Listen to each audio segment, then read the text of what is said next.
Naiuwi ng Tribu Pulang Anggi mula Pulanggi, Albay ang titulo ng Ibalong Festival Street Dance Competition na ginanap noong Biyernes sa lungsod ng Legazpi.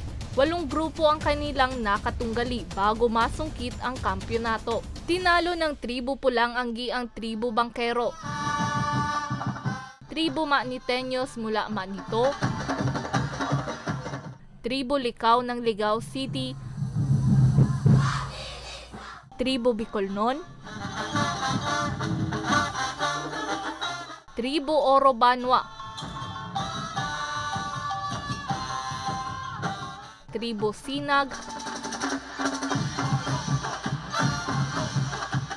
Tribu Jovenes mula Legazpi City,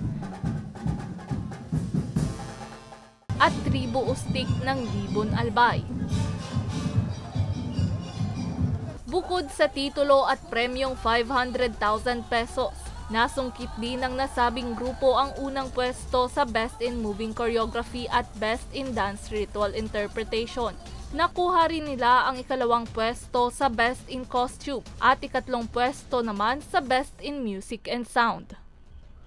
Siyempre gusto ko po nang magpasalamat din po sa kanila kasi kung wala din po sila, wala rin po to.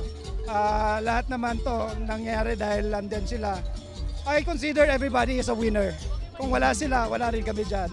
It only shows competitions like this, pinapakita yung mga talent natin ng mga iba't mga kababataan. So I appreciate lahat ng kabataan na nagsali, nag-participate.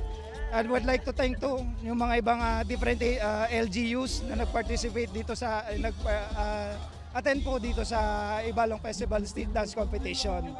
Tinanghal naman na overall first runner-up ang Tribu Licao ng Ligao City na nakatanggap ng 300,000 pesos na premyo. Nasungkit din nila ang unang pwesto sa Best in Costume, ikalawang pwesto naman sa Best in Dance Ritual Interpretation at ikatlong pwesto naman sa Best in Moving Choreography.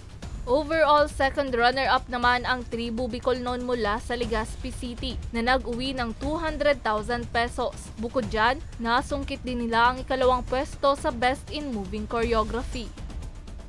Sobrang grateful ako sa lahat ng sumali, sa 9 contingents na sumali this year. Kayo yung naging way para maging successful yung street dance competition.